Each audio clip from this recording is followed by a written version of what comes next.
بسم الله الرحمن الرحيم.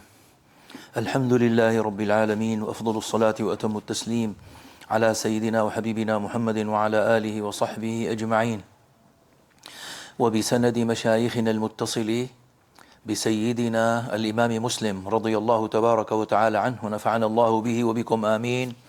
قال: باب فضل تحسين الوضوء والمحافظة على الصلوات.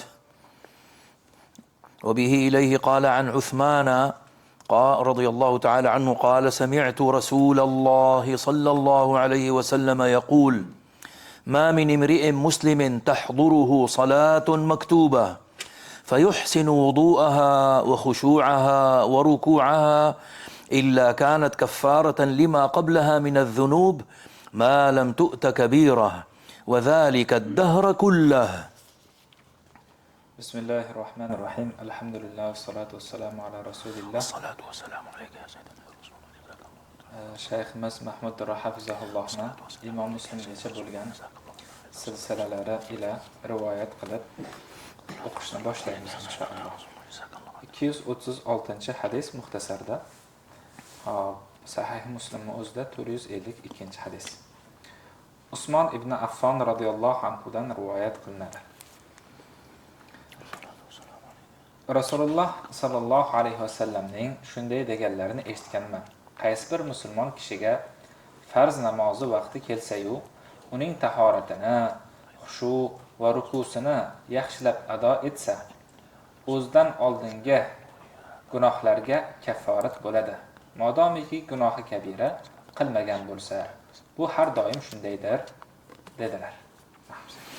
وعن حمران قال: أتيت عثمان بوضوء فتوضأ ثم قال: إن ناسا يتحدثون عن رسول الله صلى الله عليه وسلم أحاديث لا أدري ما هي، ألا إني رأيت رسول الله صلى الله عليه وسلم توضأ مثل وضوئي هذا، ثم قال: من توضأ هكذا غفر له ما تقدم من ذنبه، وكانت صلاته ومشيه إلى المسجد نافلة.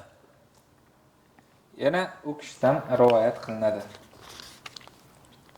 U kishining mavlolari Humrondan rivoyat qilinadi. Men Usmon ibn Affonga tahorat suvi olib keldim. U zot tahorat qildilar-da shunday dedilar: Odamlar Rasululloh sallallohu alayhi vasallamdan deb hadis aytishadi. Lekin men uning nima ekanini bilmayman. Men Rasululloh sallallohu alayhi vasallamning shu tahoratim kabi tahorat qilganlarini ko'rganman. So'ngra u zot kim mana shunday tahorat qilsa, avvalgi gunohlari mag'firat qilinadi, uning ortidan o'qigan namozi va masjid sari yurib borgani esa qo'shimcha savob bo'ladi deganlar. وعن عثمان رضي الله تعالى عنه قال: قال رسول الله صلى الله عليه وسلم: من أتم الوضوء كما أمره الله فالصلوات المكتوبات كفارات لما بينهن. Yana Humron ibn Abondan rivoyat. Yana bu yuqoridagi hadisni boshqa sanadi bilan qilingan rivoyati ularning birida Bishrning amirligi davrida mana shu masjidda Humron ibn Abonning Abu Burdaga hadis aytib berayotganini eshitganman. Usmon ibn Affon shunday dedilar: Rasululloh sallallohu alayhi vasallam kim tahoratni Alloh taolo buyurgandek mukammal qilsa, farz namozlar o'zidan oldingi farz namozi orasidagi xatolarga kafforat bo'ladi dedilar. وعن أبي هريرة رضي الله عنه أن رسول الله صلى الله عليه وسلم كان يقول: الصلوات الخمس والجمعة إلى الجمعة ورمضان إلى رمضان مكفرات لما بينهن إذا اجتنبت الكبائر. Abu Hurayra radhiyallohu anhu dan rivoyat qilinadi. Rasululloh sallallohu alayhi vasallam 5 mahal namoz va juma keyingi jumagacha, Ramazon keyingi Ramazongacha o'z oralaridagi gunohlarga kafforatdirlar. Agar gunohi kabiralardan saqlangan bo'lsa, der edilar. وعنه رضي الله عنه أن رسول الله صلى الله عليه وسلم قال: إذا توضأ العبد المسلم أو قال المؤمن فغسل وجهه خرج من وجهه كل خطيئة نظر إليها بعينيه، خرج من وجهه كل خطيئة نظر إليها بعينيه مع الماء أو مع آخر قطر الماء. فإذا غسل يديه خرج من يديه كل خطيئة كان بطشتها يداه مع الماء أو مع آخر قطر الماء. فإذا غسل رجليه خرج كل خطيئة مشتها رجلاه مع الماء أو مع آخر قطر الماء حتى يخرج نقيا من الذنوب. Abu Hurayra radhiyallohu anhudan rivoyat qilinadi. Rasululloh sallallohu alayhi vasallam shunday dedilar: Musulmon yoki mo'min banda tahorat qilib yuzini yuvganida o'sha suv yoki o'sha suvning oxirgi qatrasi bilan uning yuzidan ikki ko'zi bilan qarab qilgan barcha gunohlari chiqib ketadi. Ikki qo'lini yuvganda esa o'sha suv, ya'ni o'sha suvning oxirgi tomchisi bilan uning ikki qo'li bilan qilgan barcha gunohlari chiqib ketadi. Ikki oyog'ini yuvganida o'sha suv yoki o'sha suvning oxirgi tomchisi bilan ikki oyog'ida yurib qilgan gunohlari chiqib ketadi. Nihoyat u gunohlardan pok bo'lib chiqadi dedilar. باب ما يقال بعد الوضوء. عن عقبة بن عامر رضي الله عنه قال: كانت علينا رعاية الإبل فجاءت نوبتي فروحتها بعشي فأدركت رسول الله صلى الله عليه وسلم قائما يحدث الناس فأدركت من قوله: ما من مسلم يتوضأ فيحسن وضوءه ثم يقوم فيصلي ركعتين مقبلا عليهما بقلبه ووجهه إلا وجبت له الجنة. قال: فقلت: ما أجود هذه؟ فإذا قائل بين يدي يقول: التي قبلها أجود منها. فنظرت فإذا عمر قال: إني قد رأيتك جئت آنفا. قال: ما منكم من أحد يتوضأ فيبلغ أو يسبغ الوضوء ثم يقول: أشهد أن لا إله إلا الله وأن محمدا عبده ورسوله إلا فتحت له أبواب الجنة الثمانية يدخل من أيها شاء. Uqba ibn Amir radhiyallohu anhudan rivoyat qilinadi. Bizning ishimiz tuya boqish edi. Bir kuni navbatim kelganda kechki payt tuyalarimni o'tlatib, so'ng qaytarib keldim. Qarasam, Rasululloh sallallohu alayhi vasallam tik turganlaricha odamlarga gapirayotgan ekanlar. Gaplaridan eshitganim shu bo'ldiki, u zot qay bir musulmon tahoratini yaxshilab qilib, so'ngra turib 2 rakat namoz o'qisa va namozga jonu dili bilan kirishsa, unga jannat vojib bo'ladi dedilar. Bu qanday? Ham yaxshi dedim. Shu payt oldimdagi bir kishi bundan oldingi hadis ham yaxshiroq edi dedi. Qarasam Umar ekan. Umar shunday dedi: Men seni hozirgina kelganingni ko'rdim. U zot shunday dedilar: Sizlardan biror kishi maromiga yetkazib, mukammal tahorat qilib, so'ngra ashhadu an la ilaha illalloh va anna muhammadan abduhu va rasuluhu desa, uning uchun jannatning 8 eshigi ochiladi. U o'sha eshiklarni xohlagandan kiradi dedilar. باب توعد من لم يسبغ وغسله ما ترك وإعادته الصلاة. عن سالم مولى شداد قال: دخلت على عائشة زوج النبي صلى الله عليه وسلم ورضي عنها يوم توفي سعد بن أبي وقاص، فدخل عبد الرحمن بن أبي بكر فتوضأ عندها فقالت: يا عبد الرحمن أسبغ الوضوء، فإني سمعت رسول الله صلى الله عليه وسلم يقول: ويل للأعقاب من النار. Shaddodning mavlosi Solimdan rivoyat qilinadi. Sa'd ibn Abu Waqqos vafot etgan kunlari Nabiy sallallohu alayhi vasallamning zavjalari Oyshaning huzuriga kirdim. Abdurrahmon ibn Abu Bakr ham kirib, uning huzurida tahorat qildi. ukalari. Shunda Oysha, Abu Abdurrahmon, tahoratni mukammal qil. Chunki Rasululloh sallallohu alayhi vasallamning tovonlarga suv yetkazmaganlarga do'zaxda vayl bo'lsin deganlarini eshitganman dedi. Demak, roviylarni kimligini bilib olishimiz kerak-da. Bugun ba'zilar mana Oysha radhiyallohu anha oldida begona ayol erkak yuribdi, u bilan kirib chiqar ekan, boshqa degan ba'zi bir ahmoqlar og'ziga keyin aytayapti. U kishi kim? Onasimi, akasimi, ukasimi? Shuni yaxshi bilib olishimiz kerak. وعن عبد الله بن عمرو رضي الله عنه قال رجعنا مع رسول الله صلى الله عليه وسلم من مكة إلى المدينة حتى إذا كنا بماء بالطريق تعجل قوم عند العصر فتوضأوا وهم عجال فانتهينا إليهم وأعقابهم تلوح لم يمسها الماء فقال رسول الله صلى الله عليه وسلم ويل للأعقاب من النار أسبغوا الوضوء. Abdullah ibn Amr radhiyallohu anhudan rivoyat qilinadi. Rasululloh sallallohu alayhi vasallam bilan birga Makkadan Madinaga qaytayotib, yo'ldagi suv yonida to'xtadik. Odamlar asrga shosha-pisha tahorat qilishdi. Ularning oldiga borsak, tovonlarga suv yetmaganini ko'rinib turardi. Shunda Rasululloh sallallohu alayhi vasallam tovonlarga suv yetkazmaganlarga do'zaxda vayl bo'ladi. Tahoratni mukammal qilinglar dedilar.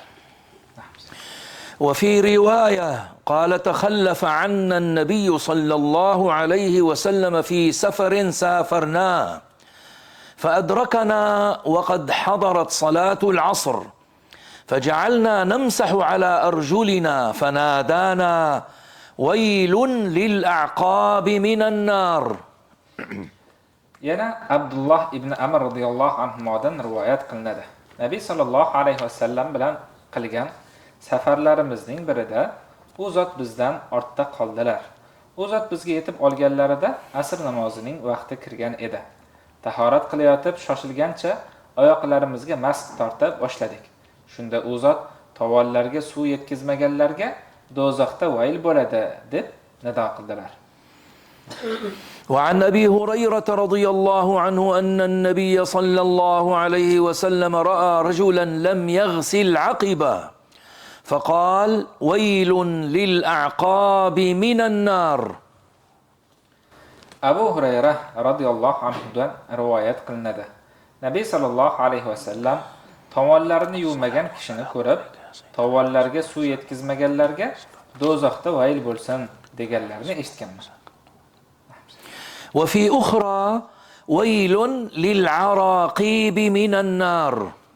Boshqa bir rivoyatda araqib deb kelgan ekan, urqub esa al-asabatul lati fawqal aqib. Tovonni tepasidagi paylar. وعن عمر بن الخطاب رضي الله عنه أن رجلا توضأ فترك موضع ظفر على قدمه فأبصره النبي صلى الله عليه وسلم فقال ارجع فأحسن وضوءك فرجع ثم صلى. Jabir radhiyallohu anhudan rivoyat qilinadi. Umar ibn Xattobning xabar berishicha, bir kishi tahorat qilib, oyog'ida tirnoq o'rnicha joyini yuvmay qoldirgan. Nabiy sallallohu alayhi vasallam buni ko'rib, borib tahoratingni yaxshilab qil dedilar. Shunda u kishi qaytib borib, boshqatdan tahorat qilib, so'ng namoz o'qidi. باب الغرة والتحجيل من الإسباغ وأين تبلغ الحلية وفضل الإسباغ على المكاره. عن نعيم بن عبد الله المجمر قال رأيت أبا هريرة رضي الله عنه يتوضأ فغسل وجهه وأسبغ الوضوء ثم غسل يده اليمنى حتى أشرع في العضد ثم يده اليسرى حتى أشرع في العضد ثم مسح برأسه ثم غسل رجله اليمنى حتى أشرع في الساق ثم غسل رجله اليسرى حتى أشرع في الساق ثم قال هكذا رأيت رسول الله صلى الله عليه وسلم يتوضأ. وقال قال رسول الله صلى الله عليه وسلم: أنتم الغر المحجلون يوم القيامة من إسباغ الوضوء، فمن استطاع منكم فليطل غرته وتحجيله. Nuaym ibn Abdullah Mujmirdan rivoyat qilinadi. Abu Hurayraning yaxshilab tahorat qilganini ko'rdim. U yuzini yuvdi, so'ng o'ng qo'lini yuvib, yuqori bilagigacha o'tib ketdi. Keyin chap qo'lini yuvdi, yuqori bilagigacha o'tkazib yuvdi. So'ng boshiga masx tortdi. Keyin o'ng oyog'ini yuvib, boldirigacha o'tib ketdi. Keyin chap oyog'ini yuvib, boldirigacha o'tkazib yuvdi. So'ngra shunday dedi: Rasululloh sallallohu alayhi vasallamning mana shunday tahorat qilganlarini ko'rganman. Rasululloh sallallohu alayhi vasallam deganlar: sizlar tahoratni mukammal qilganingiz uchun qiyomat kuni peshona va oyoq qo'llaringiz porlab turadi. Sizlardan kim qodir bo'lsa, peshona va oyoq qo'ldagi o'sha nurlarini uzaytirib, ko'paytiraversin dedilar. Demak, qancha ko'p tahoratda ko'proq joyimiz yuvsak, o'sha joylardan inshaalloh qiyomatda nur chiqib turar ekan.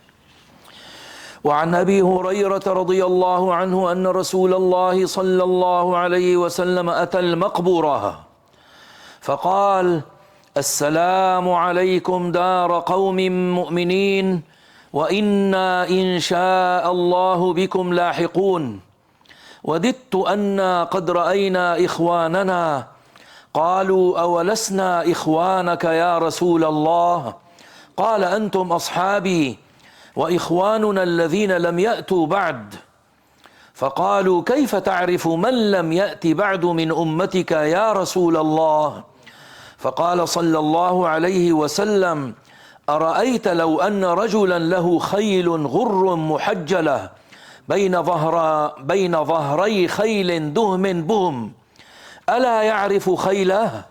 قالوا بلى يا رسول الله. قال: فإنهم يأتون غرا محجلين من الوضوء وأنا فرطهم على الحوض ألا ليذادن رجال عن حوضي كما يذاد البعير الضال أناديهم ألا هلم فيقال إنهم قد بدلوا بعدك فأقول سحقا سحقا. Abu Hurayra radhiyallohu anhudan rivoyat qilinadi. Rasululloh sallallohu alayhi vasallam qabristonga kelib: Assalomu alaykum dara qawmin mu'minin va inna inshaalloh bikum lahiqun. Assalomu alaykum ey mu'min qavmlar diyori, inshaalloh biz ham ortingizdan tezda boramiz der edilar. Qaniyda so'ngra dedilar: Qaniyda birodarlarimizni ko'rsak dedilar. Ey Allohning rasuli, biz birodarlaringiz emasmizmi deyishdi. Sizlar sahobalarimsiz, birodarlarimiz esa hali kelganlaricha yo'q dedilar. Ey Allohning rasuli, ummatingizdan hali kelmaganlarni qanday taniysiz deyishdi.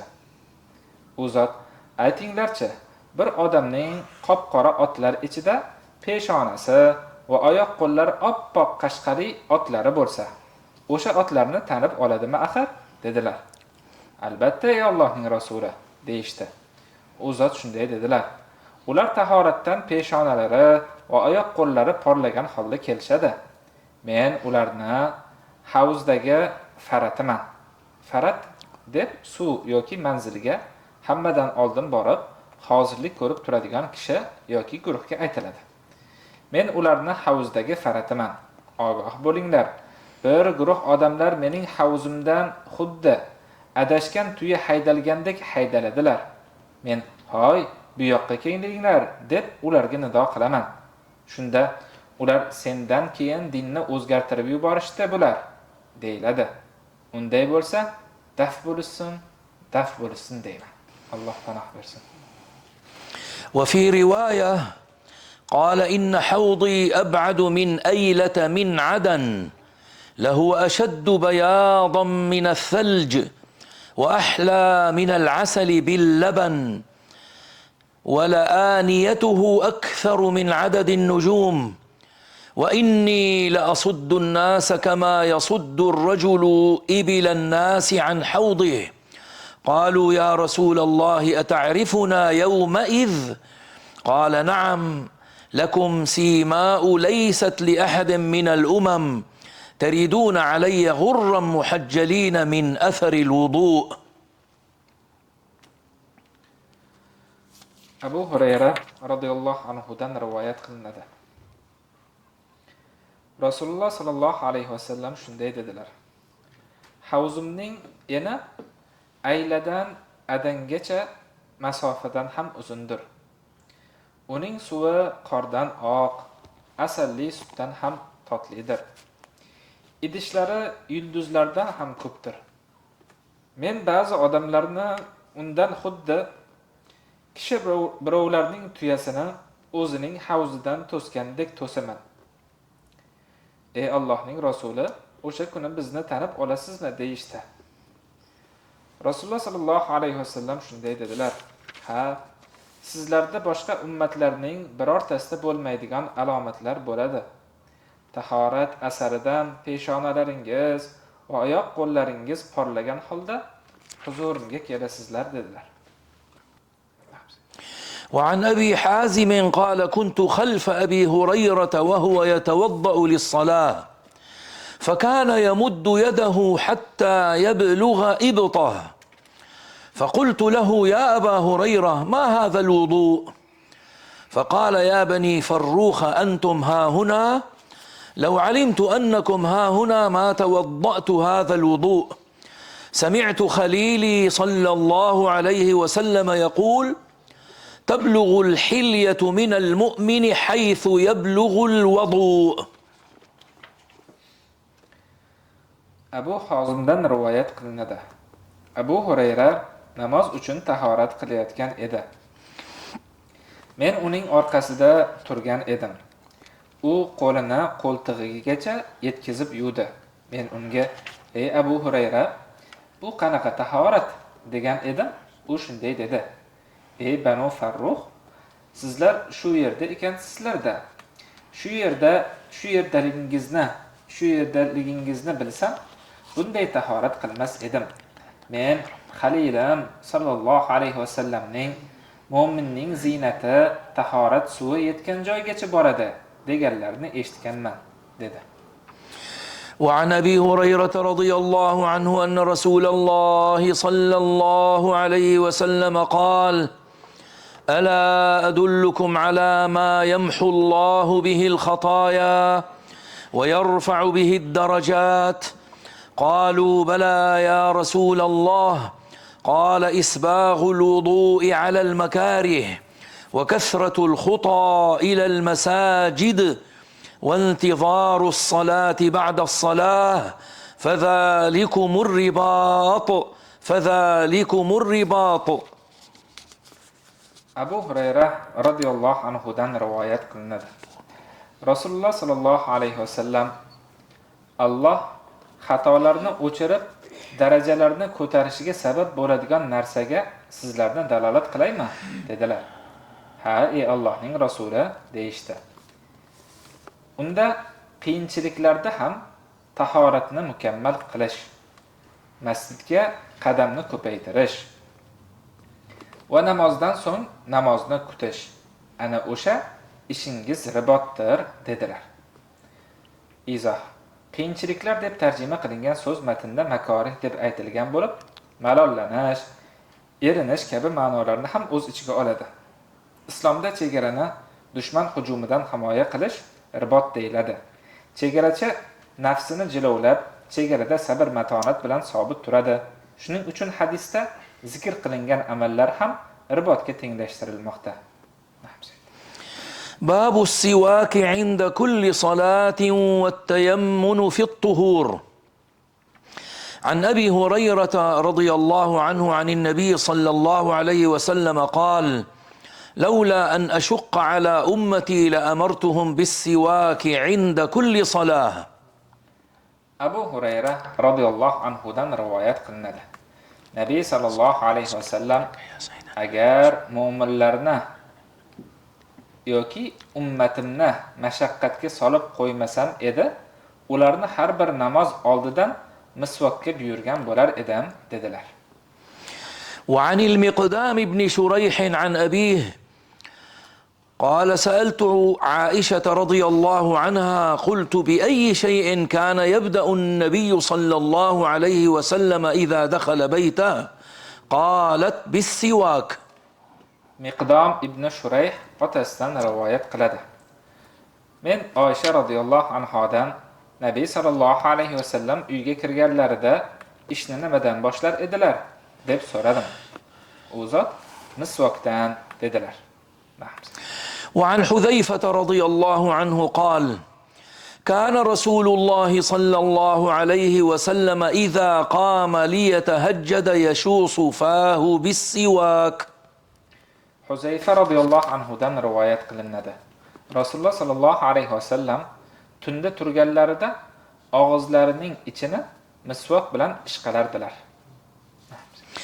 وعن ابن عباس رضي الله عنهما أنه بات عند نبي الله صلى الله عليه وسلم ذات ليلة فقام نبي الله صلى الله عليه وسلم من آخر الليل فخرج فنظر في السماء ثم تلا هذه الآية في آل عمران إن في خلق السماوات والأرض واختلاف الليل والنهار لآيات لأولي الألباب حتى بلغ فقنا عذاب النار ربنا.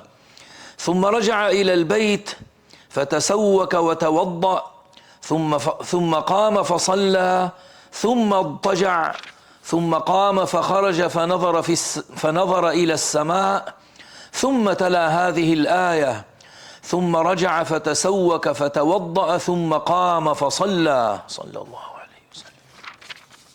Ibn Abbas radhiyallohu anhudan rivoyat qilinadi. U kishi aytadilar: Bir kecha Nabiy sallallohu alayhi vasallamning huzurlarida tunab qoldim. Allohning nabiysi sallallohu alayhi vasallam tunning oxirida turib tashqariga chiqdilar-da, osmonga qarab Oli Imrondagi ushbu oyatlarni tilovat qildilar. Osmonlar va yerning yaratilishida va kecha kunduzning almashishida aql egalariga oyat va mo'jizalar bordir. Ana bu oyatlarni bizni do'zax azobidan asragan degan yerigacha yetgach uyga qaytdilar va misvok qilib tahorat qildilar. Keyin turib namoz o'qidilar. So'ngra yonboshladilar. So'ng turib tashqariga chiqdilar-da, osmonga qarab yana o'sha oyatlarni o'qidilar. Keyin qaytdilar, misvok qilib tahorat qildilar. So'ng turib namoz o'qidilar. وعن السيدة عائشة رضي الله عنها قالت كان رسول الله صلى الله عليه وسلم يحب التيمن في شأنه كله في تنعله وترجله وطهوره. عن السيدة عائشة رضي الله عنها قالت كان رسول الله صلى الله عليه وسلم يحب التيمن في شأنه كله في تنعله وترجله وطهوره. Oysha radhiyallohu anhodan rivoyat qilinadi. Nabiy alayhisolatu vassalom barcha ishlarida o'ngdan boshlashlikni xush ko'rar edilar. Kavush kiyishda ham, soch tarashda ham va tahorat qilishda ham. باب خصال الفطرة والتوقيت فيها. عن السيدة عائشة رضي الله عنها قالت قال رسول الله صلى الله عليه وسلم 10 من الفطرة: قص الشارب وإعفاء اللحية والسواك واستنشاق الماء وقص الأظفار وغسل البراجم ونتف الإبط وحلق العانة وانتقاص الماء. قال مصعب بن شيبة: ونسيت 10 إلا أن تكون المضمضة. قال وكيع: انتقاص الماء يعني الاستنجاء. Oysha radhiyallohu anhodan rivoyat qilinadi. Rasululloh sallallohu alayhi vasallam 10 narsa fitratdandir. Mo'ylabni qisqartirish, soqolni qo'yish, misvok qilish, burunga suv olib qoqish, tirnoqlarni olish, bo'g'imlarni yuvish, qo'ltiq tukni olish, qovuq tukini qirish, suvni kesish dedilar. Ulamolar suvni kesish deganda istinjo qilish yoki peshobning qoldiqlarini suv bilan yuvib tashlash yoxud vasvasani daf qilish uchun suv sepib qo'yish nazarda tutganligini aytishgan. Roviy Zakariya aytadi: Mus'ab 10-sini unutdimu, og'izni chayish bo'lsa kerak dedi. Qutayba qo'shimcha qilgan: Vakiya suvni kesish, ya'ni istinjo qilishdir deb aytganlar. وعن أبي هريرة رضي الله عنه عن النبي صلى الله عليه وسلم قال: الفطرة 5: الاختتان والاستحداد وقص الشارب وتقليم الأظفار ونتف الإبط. Abu Hurayra radhiyallohu anhudan rivoyat qilinadi. Rasululloh sallallohu alayhi vasallam fitrat 5 narsadadir. Xatna qilish, qirinish, mo'ylobni qisqartirish, tirnoqlarni olish va qo'ltiq tuklarini yulish deganlar. وعن ابن عمر رضي الله عنهما قال: قال رسول الله صلى الله عليه وسلم: خالف المشركين أحفوا الشوارب وأوفوا اللحى. Ibn Umar radhiyallohu anhudan rivoyat qilinadi. Rasululloh sallallohu alayhi vasallam mushriklarga xilof ish tutinglar. Sizlar mo'yloblarni tarashlang, soqollarni qo'ying dedilar. وعن أبي هريرة رضي الله عنه قال: قال رسول الله صلى الله عليه وسلم: جز الشوارب وأرخوا اللحى خالف المجوس.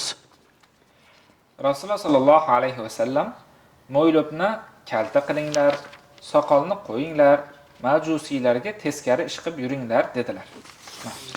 وعن أنس بن مالك رضي الله عنه قال: وقت لنا في قص الشارب وتقليم الأظفار ونتف الإبط وحلق العانة ألا نترك أكثر من 40 ليلة.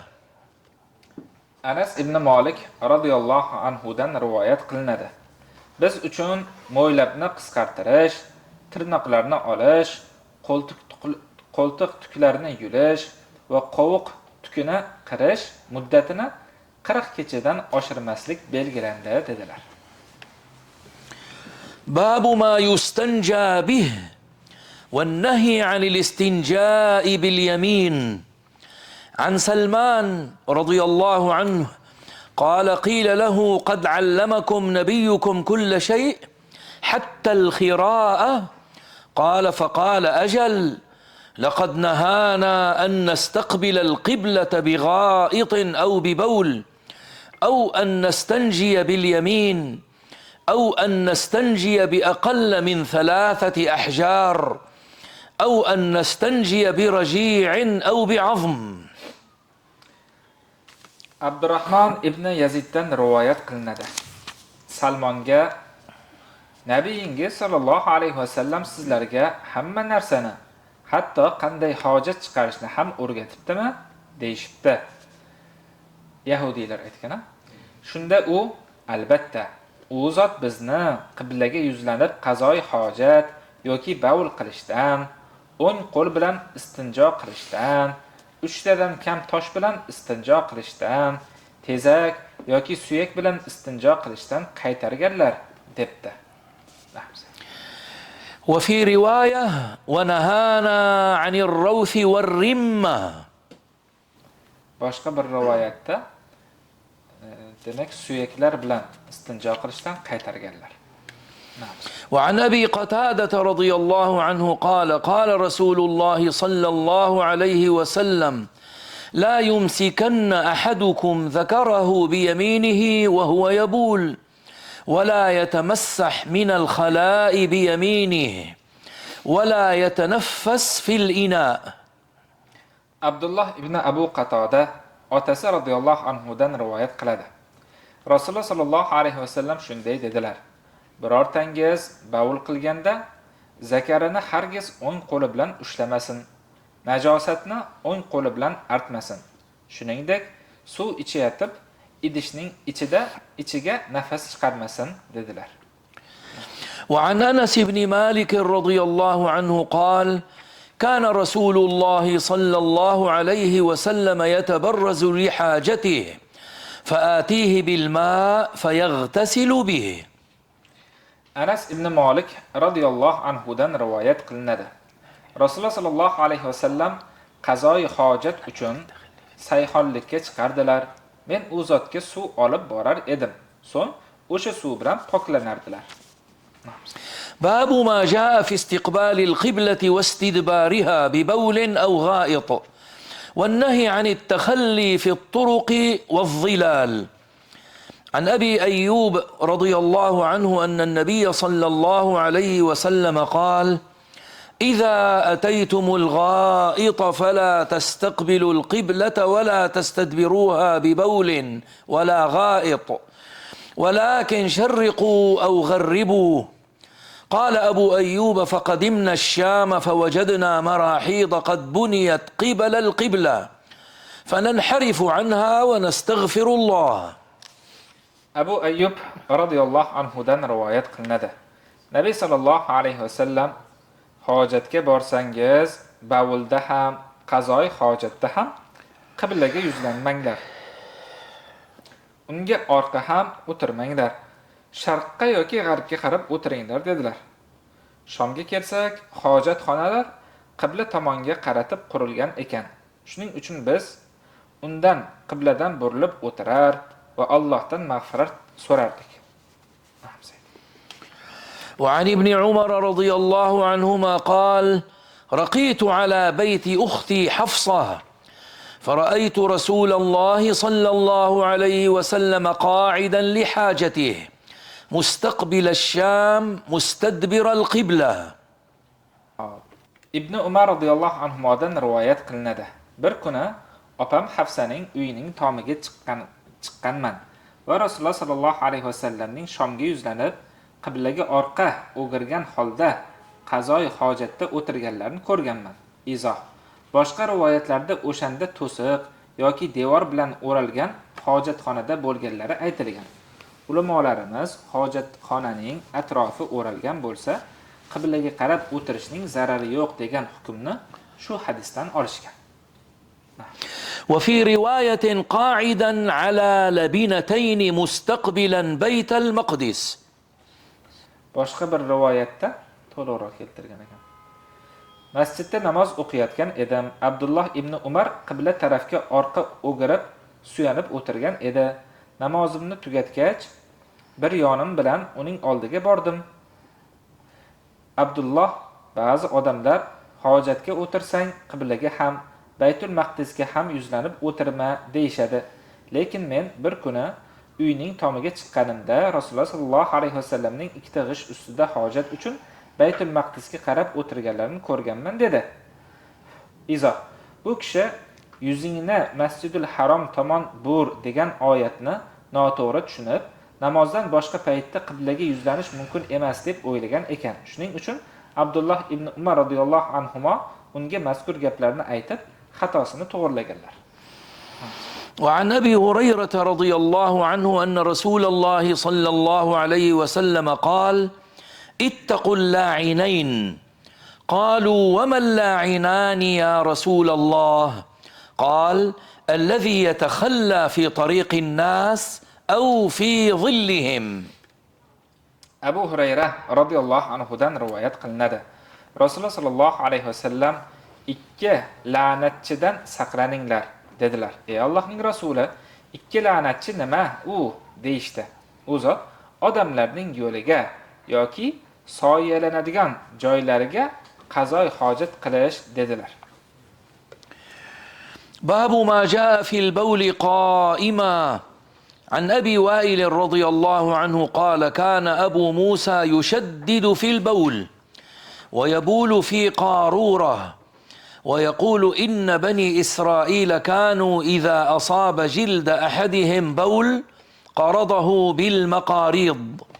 فقال حذيفة لوددت أن صاحبكم لا يشدد هذا التشديد.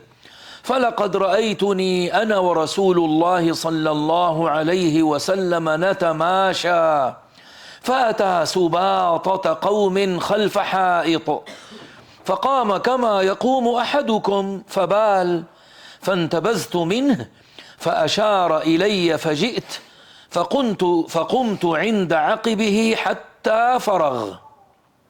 Abu Voil aytadi. Abu Musa baul ishida juda ham qattiq olar edilar. Hattoki bir idishga peshob qilib, uni chiqarib tashlar edilar. Va aytar edilarki, Banu Isroil bu borada qattiq turar edi. Agar ularni terisiga biror yeriga baul tekib ketsa, kiyimiga baul tegib ketadigan bo'lsa, uni qaychi bilan kesib tashlar edi. Shunda Huzayfa aytdiki, qaniydi bu birodaringiz bunchalik qattiq olmasa edi. Men Nabiy alayhisolatu vassalom bilan birga yurar edim. U kishi bir kun bir qavmning tahoratxonasiga keldilar va biringiz turgandek turib baul qildilar. Men u zotdan uzoqlashdim. Shunda u zot kelaver dedilar. Hattoki kelsam u kishi forig' bo'lgan ekanlar. Demak, najosat yeriga kelganda, o'tirish imkoniyati boshqasi bo'lmaganda Nabiy alayhisolatu vassalom ham ba'zi o'rinlarda turib qilishga majbur bo'lganlar. زاد في رواية فتوضأ فمسح على خفيه. Yana boshqa bir rivoyatda undan keyin tahorat qildilar va masxalariga masx tortdilar. باب المسح على الخفين والتوقيت فيه. عن همام رضي الله عنه قال بال جرير ثم توضأ ومسح على خفيه فقيل أتفعل هذا؟ فقال نعم، وإن رسول الله صلى الله عليه وسلم بال ثم توضأ ومسح على خفيه. قال إبراهيم كان يعجبهم هذا الحديث لأن إسلام جرير كان بعد نزول المائدة. Bu yuqoridagi hadisni boshqa sanatlar bilan qilingan rivoyat bo'lib, bunda Abdullohning ashablari bu hadisni yaxshi ko'rishardi. Chunki Jarir Moida surasi nozil bo'lgandan keyin musulmon bo'lgan edi deyilgan. Mana tepada to'g'ri ekanda, masalan shunaqa. Hammamdan rivoyat qilinadi. Jarir baur qildida, so'ng tahorat qilib, mahsiga masx tortdi. Sen shunday qilasanmi deyishgan edi. Ha, men Rasululloh sollallohu alayhi vasallamning baur qilganlarini, so'ng tahorat qilib mahsilariga masx tortganlarini ko'rganman dedi. Ravi Amash aytadi. Ibrohim shunday dedi. Ular shu hadisni yaxshi ko'rishardi. Chunki Jarirning islomni qabul qilishi Moida surasi nozil bo'lgandan keyin bo'lgan. Izoh. Ba'zilar Rasululloh sollallohu alayhi vasallamning mahsiga masx tortganlari Moida surasidagi oyoqlaringizni to'piqlaringizgacha yuvinglar, to'piqlaringiz bilan birga yuvinglar degan oyati nozil qilinishidan oldin bo'lgan. Keyin bu ish o'sha oyat bilan nasx bo'lgan deya da'vo qilib, mahsiga masx tortishni nojoiz deb bilishgan. Ammo jumhur, jumladan Abdulloh ibn Mas'ud radhiyallohu anhu va u kishining shogirdlari mahsiga mazkur oyat nozil bo'lgandan keyin ham masx tortishganiga ushbu hadisni hamda Jarir radhiyallohu anhu ning Moida surasi nozil bo'lgandan keyin musulmon bo'lganini dalil qilishgan. Bu ma'no keyingi rivoyat bilan ham ta'kidlanadi. Demak, منسوخ بمجان مسخ مسترتش. نعم صحيح. وعن المغيرة رضي الله عنه قال كنت مع النبي صلى الله عليه وسلم ذات ليلة في مسير فقال لي أمعك ماء؟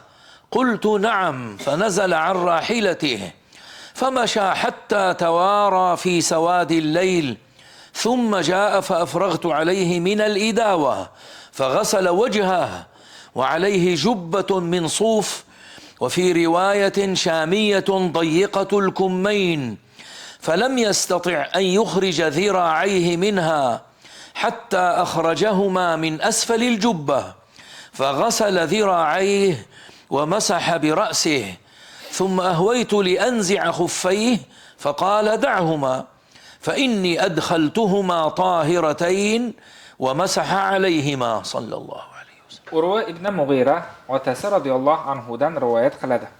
Bir kecha Nabiy sallallohu alayhi vasallam bilan birga ketayotgan edim. Menga yoningda suv bormi? Dedilar. Ha dedim. Shunda ulovlardan tushib yurib ketdilar. Nihoyat tun qorong'usida ko'rinmay qoldilar. Keyin keldilar. Men u zotga idovadan suv quyib berdim. Meshga o'xshagan narsa. Idovadan suv quyib berdim. Yuzlarini yuvdilar. Yenglarida jungdan bo'lgan jubba bor edi. Undan bilaklarini chiqara olmay, oxiri jubbaning ustidan chiqardilar. Bilaklarini yuvdilar, boshlariga masx tortdilar. Shunda mahsilarini yechmoqchi bo'lib engashgan edim, qo'yaver, men uni tahorat bilan kiyganman dedilar va mahsilariga masx tortdilar. وعن شريح بن هانئ رضي الله عنه قال أتيت السيدة عائشة رضي الله عنها أسألها عن المسح على الخفين فقالت عليك بابن أبي طالب فسله فإنه كان يسافر مع رسول الله صلى الله عليه وسلم فسألناه فقال جعل رسول الله صلى الله عليه وسلم 3 أيام ولياليهن للمسافر ويوما وليلة للمقيم. Shurayh ibn Hinodan rivoyat qilinadi. Mahsiga masx tortish haqida so'rash uchun Oyshaning huzuriga bordim. U, sen Ali ibn Abu Tolibga borib, undan so'ra, chunki u Rasululloh sallallohu alayhi vasallam bilan birga safar qilardi, dedi. Biz undan so'ragan edik, Rasululloh sallallohu alayhi vasallam musofir uchun 3 kecha kunduz, muqim uchun 1 kecha kunduz deb belgilaganlar, dedi. باب المسح على الناصية والعمامة والخمار. عن المغيرة رضي الله عنه قال تخلف رسول الله صلى الله عليه وسلم وتخلفت معه فلما قضى حاجته قال أمعك ماء فأتيته بمطهرة فغسل كفيه ووجهه ثم ذهب يحسر عن ذراعيه فضاق كم الجبة فأخرج يده من تحت الجبة وألقى الجبة على منكبيه وغسل ذراعيه ومسح بناصيته وعلى العمامة وعلى خفيه ثم ركب وركبت فانتهينا إلى القوم وقد قاموا في الصلاة يصلي بهم عبد الرحمن بن عوف وقد ركع بهم ركعة فلما أحس بالنبي صلى الله عليه وسلم ذهب يتأخر فأومأ إليه فصلى بهم فلما سلم قام النبي صلى الله عليه وسلم وقمت فركعنا الركعة التي سبقتنا. Urva ibn Mughira ibn Shu'ba otasi radhiyallohu anhudan rivoyat qiladi. Rasululloh sallallohu alayhi vasallam karvondan ortda qoldilar. Men ham u zot bilan birga ortda qoldim. U zot qazoy hojat qilib bo'lgach, yoningda suv bormi? Dedilar. Men obdasta olib keldim. Kaftlari va yuzlarini yuvib, bilaklarini ochmoqchi bo'lgan edilar. Jubbaning yengi torlik qildi. Jubbaning tagidan qo'llarini chiqarib, uni yelkalariga tashladilar-da, bilaklarini yuvdilar. Peshona sochlari hamda salla va mahsilariga masx tortdilar. Keyin ulovni mindilar. Men ham ulovni mindim. Ilgarilab ketgan odamlarga yetib oldik. Ular namozda turishar, Abdurrahmon ibn Avf ularga imom bo'lib bir rakat o'qib bo'lgan ekan. Nabiy sallallohu alayhi vasallamni sezib, orqaga tisarilgan edi.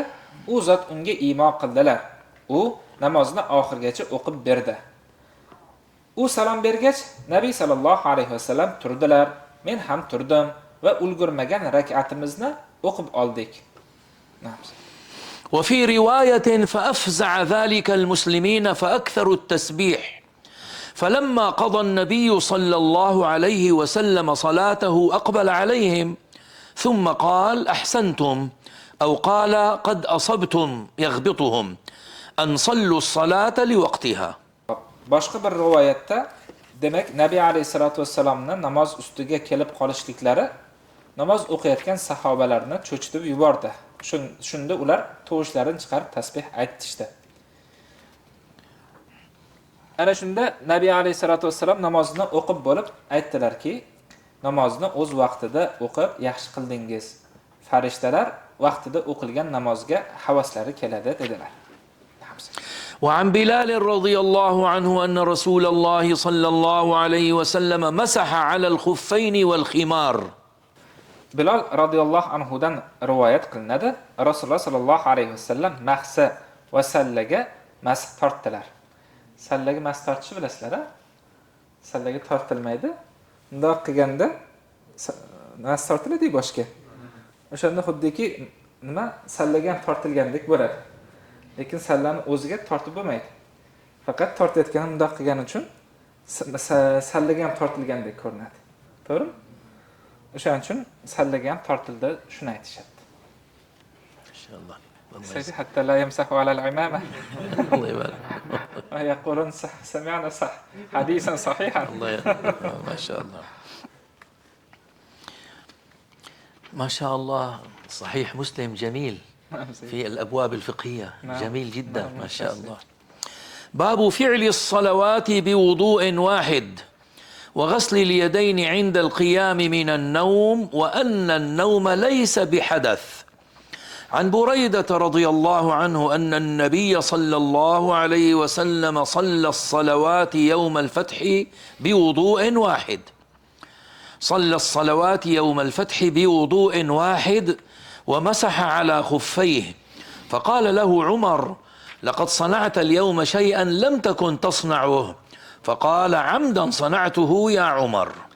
Sulaymon ibn Burayda otasi radhiyallohu anhu dan rivoyat qiladi. Nabiy sallallohu alayhi vasallam fath kuni barcha namozlarini bir tahorat bilan o'qidilar. Mahsalariga masx tortdilar. Shunda Umar u zotga: "Bugun ilgari qilib yurmagan ishingizni qildingiz-a?" deb aytganlarida u zot alayhissalom: "Ataylab qildim ey Umar" dedilar.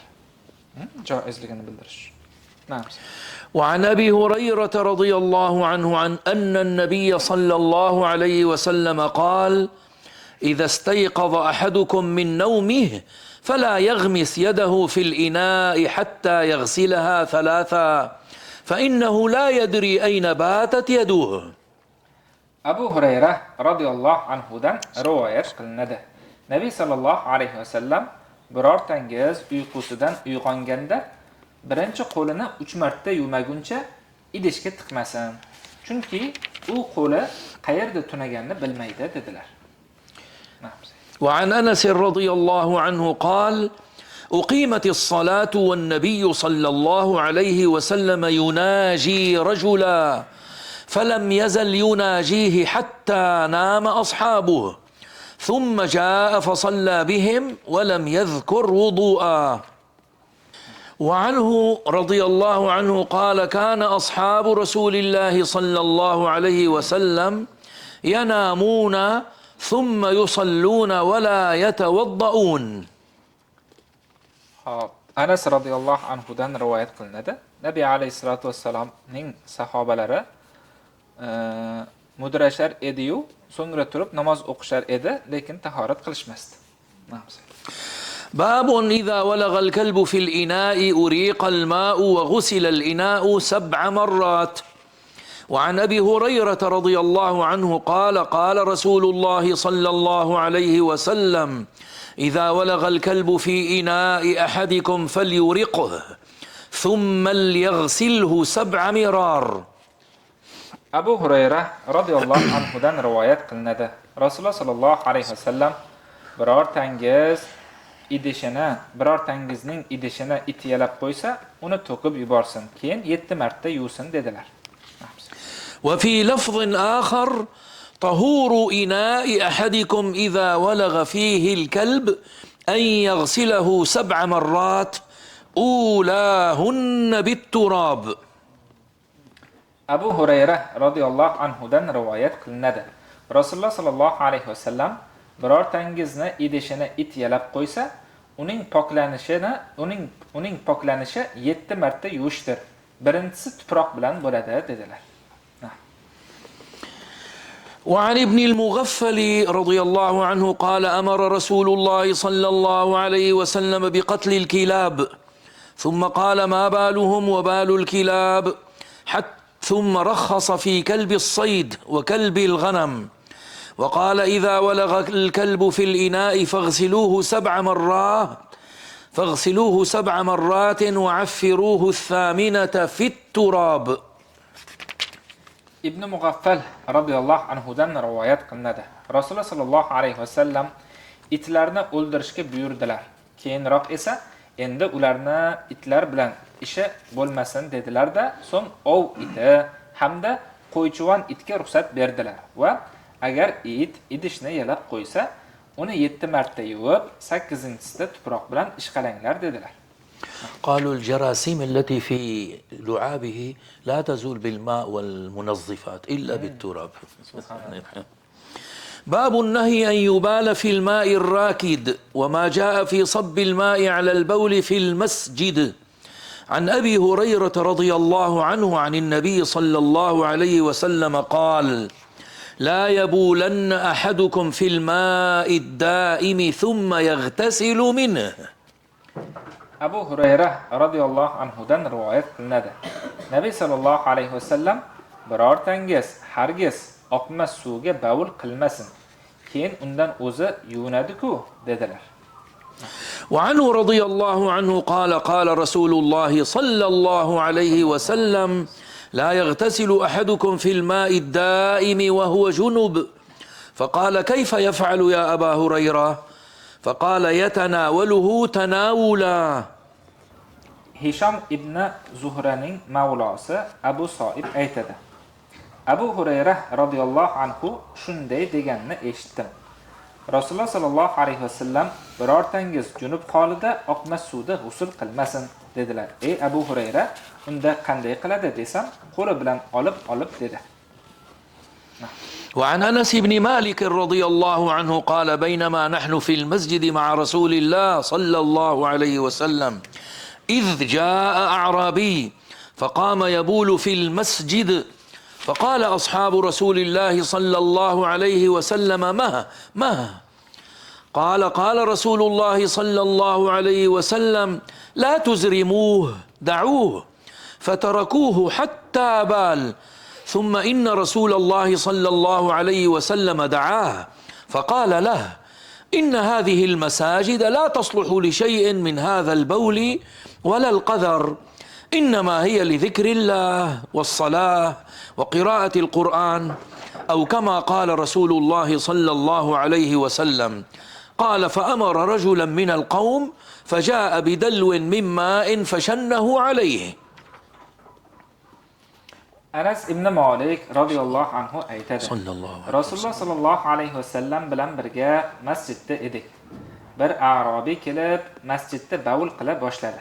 Rasululloh sallallohu alayhi vasallamning sahobalari to'xta deb qolishdi. Rasululloh sallallohu alayhi vasallam uni to'xtatmanglar, tek qo'yinglar degan edilar. Bavul qilib bo'lguncha qo'yib berishdi.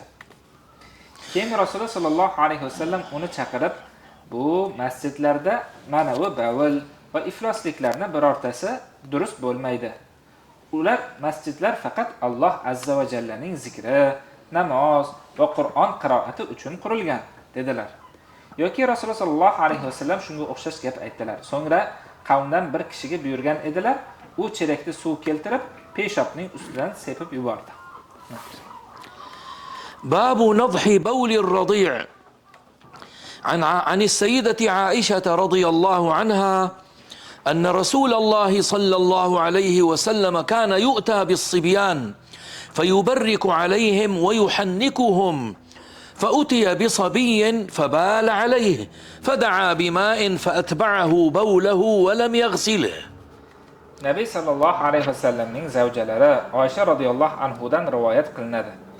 Rasululloh sallallohu alayhi vasallamning huzurlariga go'daklar olib kelinar, u zot ularga baraka tilab duo qilar, tanglayini ko'tarar edilar. Bir go'dakni olib kelishgan edi, u zotning ustilariga bavul qilib qo'ydi. Shunda u zot suv olib keltirib, peshobning ustidan quydilar, uni yuvmadilar. هذا الصبي يمكن شعر بالأمان شعر بالأمان صلى الله عليه وسلم. وفي رواية بصبي يرضع. boshqa bir rivoyatda emadigan go'dak edi deyilgan.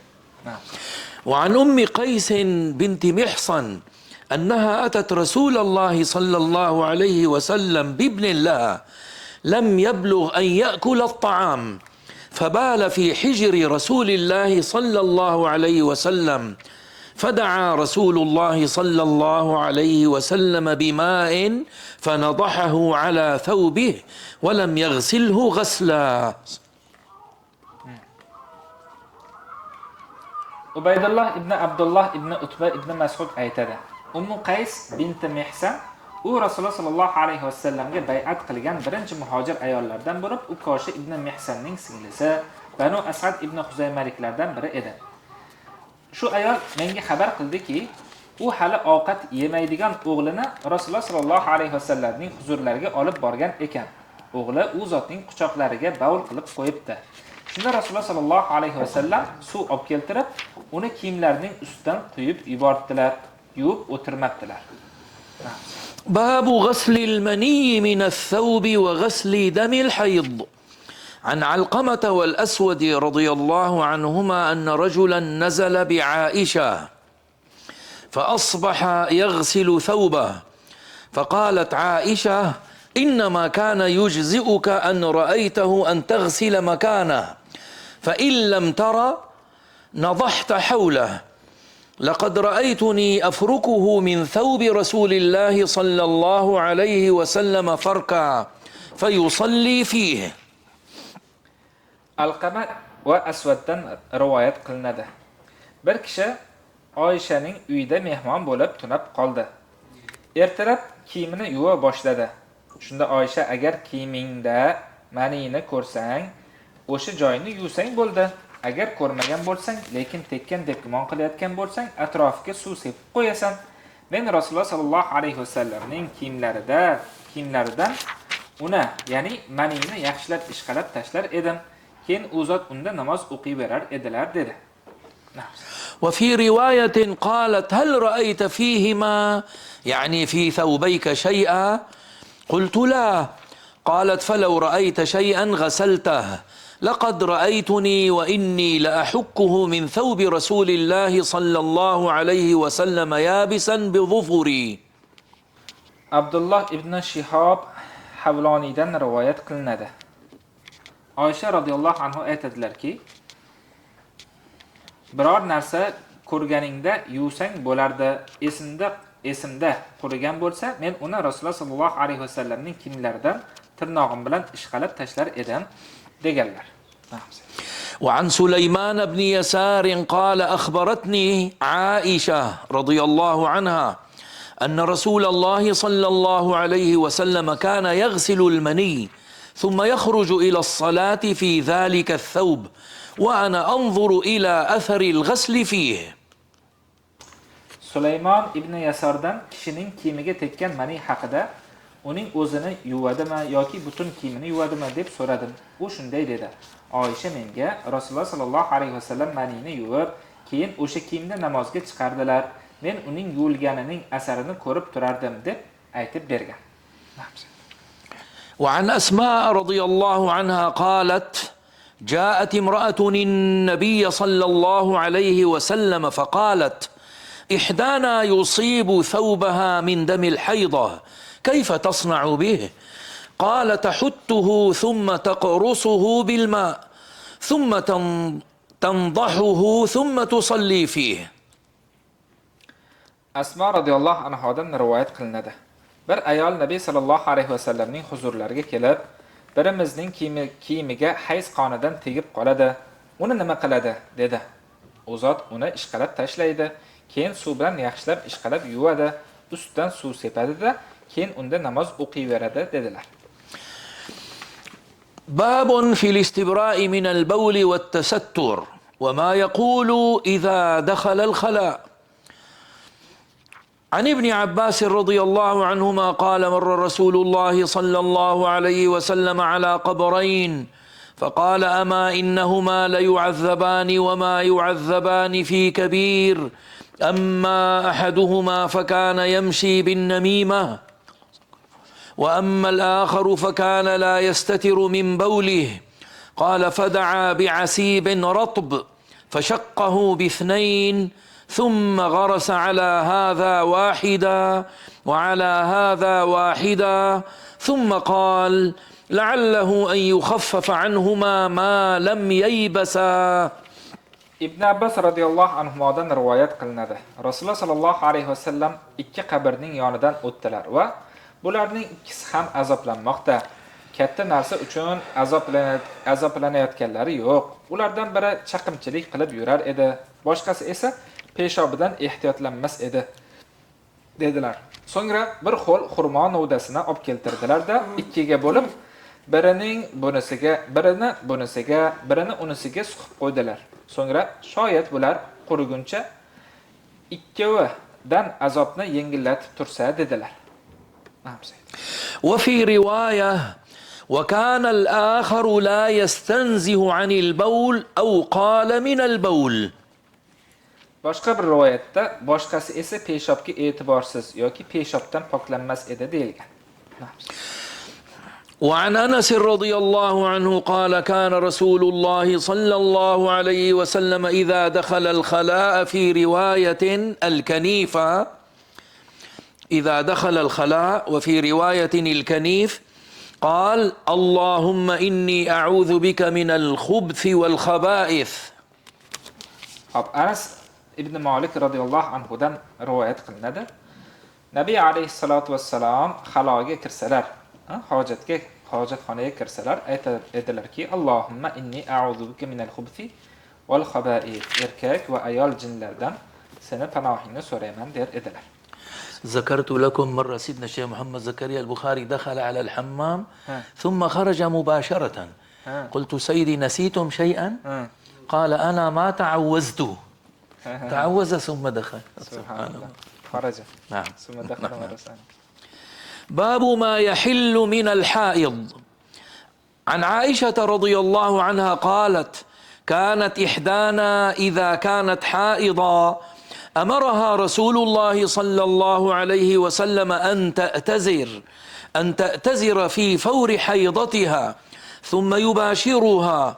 قالت وأيكم يملك إربة كما كان رسول الله صلى الله عليه وسلم يملك إربة.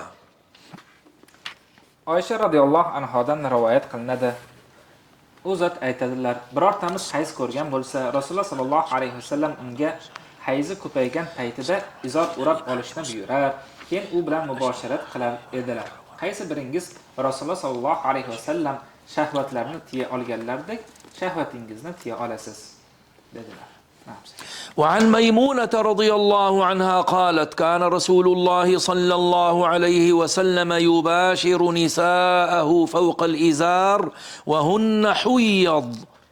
Maymuna radhiyallohu anhadan rivoyat qilinadi. Rasululloh sallallohu alayhi vasallam ayollari hayzli bo'lganda izorning ustidan mubosharat qilar edilar. وعن أم سلمة رضي الله عنها قالت بينما أنا مضطجعة مع رسول الله صلى الله عليه وسلم في الخميلة إذ حضت فانسللت فأخذت ثياب حيضتي فقال لي رسول الله صلى الله عليه وسلم أنا فست؟ قلت نعم فدعاني فاضطجعت معه في الخميلة. قالت وكانت هي ورسول الله صلى الله عليه وسلم يغتسلان في الإناء الواحد من الجنابة. وعن عائشة رضي الله عنها قالت كان رسول الله صلى الله عليه وسلم يخرج إلي رأسه من المسجد وهو مجاور فأغسله وأنا حائض. Nabiy sallallohu alayhi vasallamning zavjalari Oysha radhiyallohu anhodan rivoyat qilinadi. Rasululloh sallallohu alayhi vasallam e'tikof o'tirganlarida masjiddan darcha orqali boshlarini menga tutardilar. Men esa hayzli holimda ham boshlarini yuvib qo'yaverar edim deganlar. وعنها رضي الله عنها قالت قال لي رسول الله صلى الله عليه وسلم ناوليني الخمرة من المسجد. قالت فقلت إني حائض فقال إن حيضتك ليست في يدك. Oysha radhiyallohu anhodan yana rivoyat qilinadi. Rasululloh sallallohu alayhi vasallam masjiddan turib menga xumrani uzatib yuboring dedilar. Xumra bu xurmo novdasidan tikilgan joynamoz. Menga xumrani uzatib yubor dedilar. Men hayzliman dedim. U zot hayzing qo'lingda emas-ku dedilar. وعنها رضي الله عنها قالت كنت أشرب وأنا حائض ثم أناوله النبي صلى الله عليه وسلم فيضع فاه على موضع في فيشرب وأتعرق العرق وأنا حائض ثم أناوله النبي صلى الله عليه وسلم فيضع فاه على موضع في. Oysha radhiyallohu anhodan rivoyat qilinadi. Hayzli holimda suv ichib, keyin uni Nabiy sallallohu alayhi vasallamga uzatardim va u zot men og'zimni qo'ygan joyiga og'izlarini qo'yib ichardilar. Hayzli holimda go'shtdan yeb, keyin uni Nabiy sallallohu alayhi vasallamga uzatardim va u zot men og'zimni qo'ygan joyiga og'izlarini qo'yib yer edilar. Bu yerda yahudiylar ayollarni hayzli paytda mutlaq cheklab qo'yishardi. Islomda esa bu narsa yo'qligiga ishora qilib bu hadislar keltirilyapti.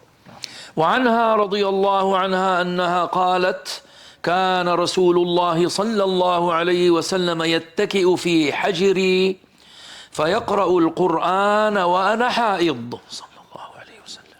Oysha radhiyallohu anhodan yana rivoyat qilinadi. Rasululloh sallallohu alayhi vasallam hayzli holimda bag'rimga suyanib ham Qur'on o'qir edilar. كم جاءنا أحكام عن طريقها رضي الله عنها أحكام كثيرة. نعم. وعن أنس رضي الله عنه أن اليهود كانوا إذا حاضت المرأة فيهم لم يآكلوها ولم يجامعوهن في البيوت فسأل أصحاب النبي صلى الله عليه وسلم النبي فأنزل الله ويسألونك عن المحيض قل هو أذى فاعتزلوا النساء في المحيض إلى آخر الآية. فقال رسول الله صلى الله عليه وسلم اصنعوا كل شيء إلا النكاح. فبلغ ذلك اليهود فقالوا ما يريد هذا الرجل أن يدع من أمرنا شيئا إلا خالفنا فيه.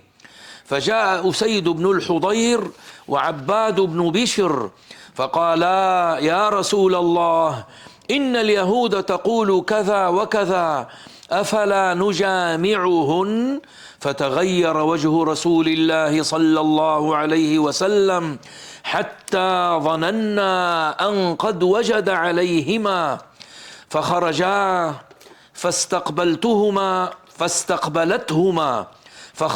فاستقبلتهما هدية من لبن إلى رسول الله صلى الله عليه وسلم فأرسل في آثارهما فسقاهما فعرفا أن لم يجد عليهما. Anas radhiyallohu anhudan rivoyat qilinadi. Yahudiylarda ayol kishi hayz ko'rsa, u bilan birga taom yeyishmas, ular bilan bir uyda bo'lishmas edi. Nabiy sallallohu alayhi vasallamning sahobalari Nabiy sallallohu alayhi vasallamdan bu haqda so'rashdi. Shunda Alloh taolo sendan hayz haqida so'radilar. U aziyatdir. Hayz paytida ayollardan chetda bo'linglar. Pok bo'lmagunlaricha ularga yaqinlik qilmanglar. Pok bo'lsalar ularga Alloh buyurgan tomondan kelinglar degan oyatlarni nozil qildi. Rasululloh sallallohu alayhi vasallam qovuşdan boshqa hamma narsani ayollaring bilan qilaveringlar dedilar. Bu yahudiylarga yetib borgan edi. Ular bu odam ishlarimizdan birortasini qoldirmay bizga xilof qilishni istaydi-ya deyishdi.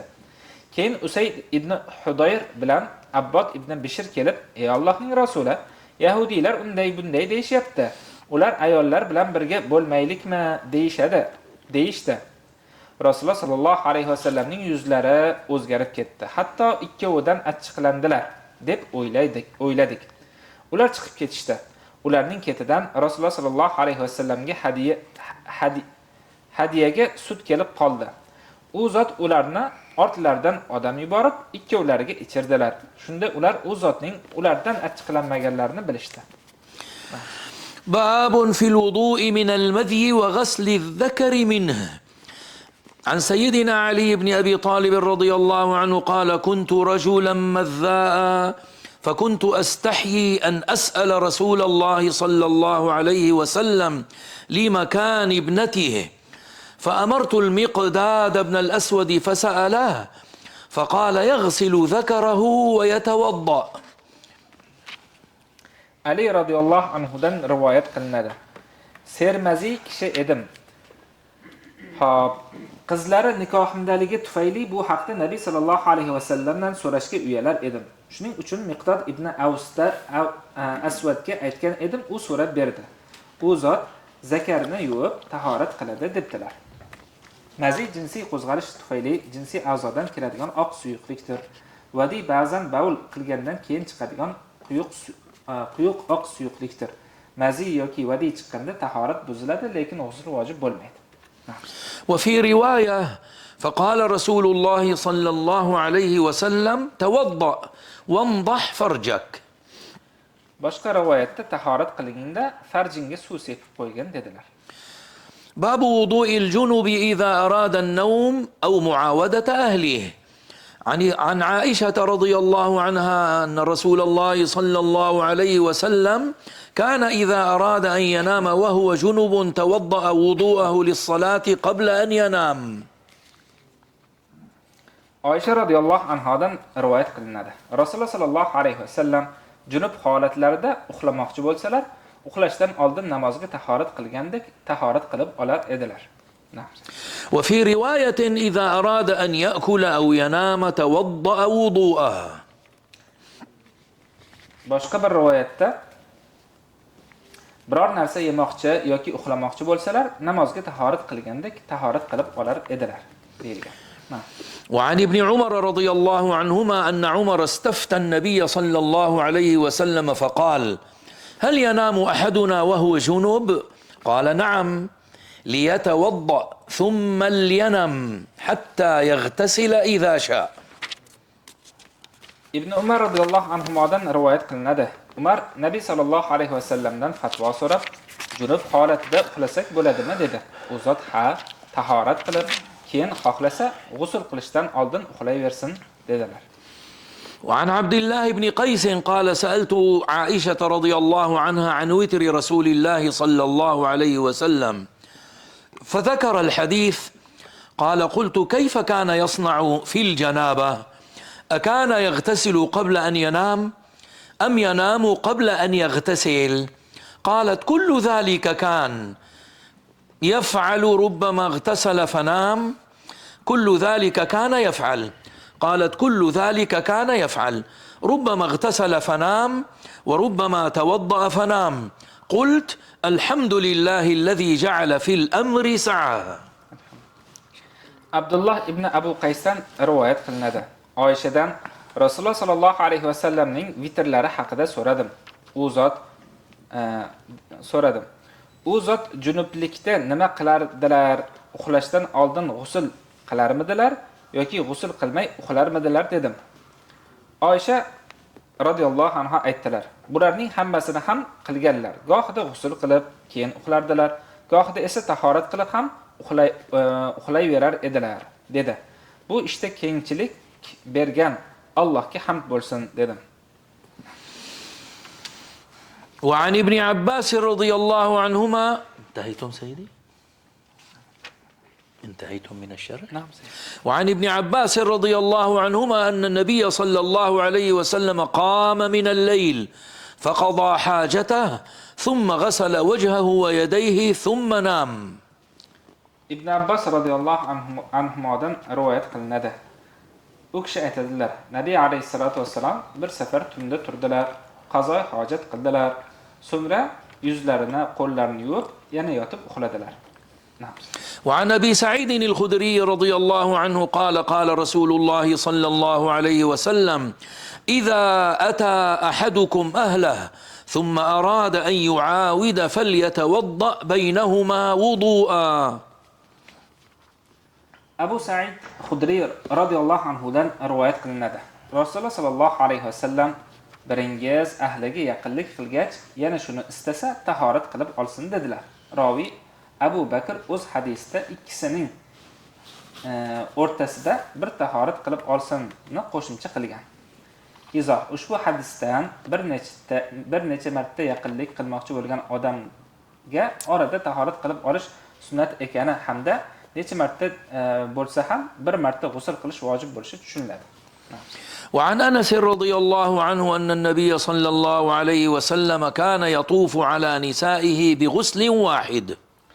Anas radhiyallohu anhudan rivoyat qilinadi. Nabiy sallallohu alayhi vasallam barcha ayollarni aylanib chiqib bir g'usl qilar edilar. باب وجوب الغسل على المرأة إذا رأت في المنام مثل ما يرى الرجل. عن أم سلمة رضي الله عنها قالت: جاءت أم سليم إلى النبي صلى الله عليه وسلم فقالت: يا رسول الله، إن الله لا يستحيي من الحق، فهل على المرأة من غسل إذا احتلمت؟ فقال رسول الله صلى الله عليه وسلم: إذا رأت الماء. فقالت أم سلمة: يا رسول الله، وتحتلم المرأة؟ فقالت: تربت يداك بما يشبهها ولدها. Ummu Salama radhiyallohu anhodan rivoyat qilinadi. Ummu Sulaym Nabiy sallallohu alayhi vasallamning huzurlariga kelib: "Ey Allohning rasuli, Alloh haqdan hayo qilmaydi. Ayol kishi ehtirom bo'lsa g'usl lozimmi?" dedi. Rasululloh sallallohu alayhi vasallam: "Ha, agar suv ko'rsa" dedilar. Shunda Ummu Salama: "Ey Allohning rasuli, ayol ham ehtirom bo'ladimi?" dedi. U zot: "Qo'ling tuproqqa belangur, bo'lmasa nega bolasi unga o'xshasin?" dedilar. وفي رواية: فمن أين يكون الشبه؟ إن ماء الرجل غليظ أبيض وماء المرأة رقيق أصفر، فمن أيهما على أو سبق يكون منه الشبه. Boshqa bir rivoyatda: "Ha, bo'lmasa boradagi o'xshashlik qaydan bo'ladi? Erkakning suvi quyuq, oq, ayolning suvi esa suyuq, sarg'ishdir. Qay biriniki ustun kelsa yoki o'zsa, o'xshashlik o'shanga bo'ladi" dedilar. بقي حديث واحد في الباب نكمله. نعم. وعن عائشة رضي الله عنها قالت: وعن عائشة رضي الله عنها أن امرأة قالت لرسول الله صلى الله عليه وسلم: هل تغتسل المرأة إذا احتلمت وأبصرت الماء؟ فقال: نعم. فقالت لها عائشة: تربت يداك وألت. فقال رسول الله صلى الله عليه وسلم: دعيها، وهل يكون الشبه إلا من قبل ذلك؟ إذا علا ماؤها ماء الرجل أشبه الولد أخواله، وإذا علا ماء الرجل ماءها أشبه أعمامها. Oysha radhiyallohu anhodan rivoyat qilinadi. Bir ayol Rasululloh sallallohu alayhi vasallamga: "Ayol kishi ehtilom bo'lib suv ko'rsa g'usl qiladimi?" dedi. U zot: "Ha" dedilar. Shunda Oysha unga: "Qo'ling tuproqqa belanib, nayza sanchigur" dedilar. Ya'ni bu kabi iboralar arablarda duoibat ma'nosini anglatsa ham asli ma'nosida qasd qilinmaydi, oddiy koyish sifatida ishlatiladi. Shunda Rasululloh sallallohu alayhi vasallam aytdilarki: "Uni tek qo'y, axir o'xshashlik mana shu tomondan bo'ladi-ku. Agar uning suvi erining suvidan ustun kelsa, farzand tog'alariga o'xshaydi. Agar erkakning suvi uning suvidan ustun kelsa, amakilariga o'xshaydi" dedilar. الله يبارك فيكم. جزاكم الله خيرا. ادعوا لنا. لا أبدا. كرمونا شيء مرة. لا أبدا. بسم الله الرحمن الرحيم. الحمد لله رب العالمين. أفضل الصلاة وأتم التسليم على سيدنا وحبيبنا محمد وعلى آله وصحبه أجمعين. اللهم هذا إقبال ليلك وإدبار نهارك وأصوات دعائك، فاغفر لنا ولأمة سيدنا محمد أجمعين. اللهم يا ربنا لك الحمد، جمعتنا على قراءة حديث حبيبك المصطفى صلى الله عليه وسلم وسنته صلى الله عليه وسلم. اللهم يا ربنا لك الحمد حمدا كثيرا طيبا مباركا فيه. اللهم ارزقنا فهما في كتابك ثم سنة نبيك صلى الله عليه وسلم، وقولا وعملا يؤدى به عنا حقك ويوجب لنا نافلة مزيدك. اللهم إنا أمسينا نشهدك ونشهد حملة عرشك وملائكتك وجميع خلقك أنك أنت الله لا إله إلا أنت وحدك لا شريك لك، وأن سيدنا محمدا صلى الله عليه وسلم عبدك ورسولك. أمسينا وأمسى الملك والعظمة والكبرياء والخلق والليل والنهار وما سكن فيهما لله وحده لا شريك له. اللهم اجعل أول هذا المساء صلاحا، وأوسطه نجاحا، وآخره فلاحا، ونسألك خيري الدنيا والآخرة. اللهم ما أمسى بنا من نعمة أو بأحد من خلقك فمنك وحدك لا شريك لك، فلك الحمد ولك الشكر. اللهم إنا أصبحنا منك في نعمة وعافية وستر، فأتم نعمتك وعافيتك وسترك علينا في الدنيا والآخرة. اللهم علمنا ما ينفعنا، وانفعنا بما علمتنا، وزدنا علما يا أكرم الأكرمين. اجز عنا المحدثين والمفسرين والفقهاء خير الجزاء يا أكرم الأكرمين. اللهم بارك في إخواننا هؤلاء، اللهم بارك بهذا المعهد وبأشياخه وأساتذه. اللهم اجعلهم من العلماء العاملين والأولياء العارفين، واحفظهم، واحفظ قلوبهم وإيمانهم، واحفظ مشاعرهم وأحاسيسهم، واحفظ جوارحهم بما حفظت به الذكر الحكيم يا أكرم الأكرمين. وافتح لهم فتوح العارفين يا رب العالمين، واحرسهم بعينك التي لا تنام. احفظهم من كل سوء، ووفقهم لما تحبه وترضاه. وامنن علينا يا أكرم الأكرمين بإتمام هذا الكتاب يا رب العالمين، مع فهمه كما تحب وترضى.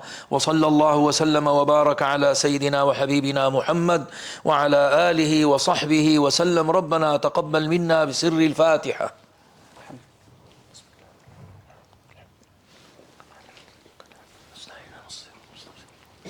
كان يوجد مكتبة في مكة المكرمة مقابل الحرم، أذكر كأن اسمها المكتبة الإمدادية، يمكن لأناس من الهند أو شيء. وأرى صحيح مسلم موجود على الرف. كلما يقع نظري عليه من الطباعة القديمة يحصل شيء في صدري هيك، يعني عندما أرى صحيح مسلم. فكنت أحب هذا الكتاب من ذلك الوقت. سبحان الله.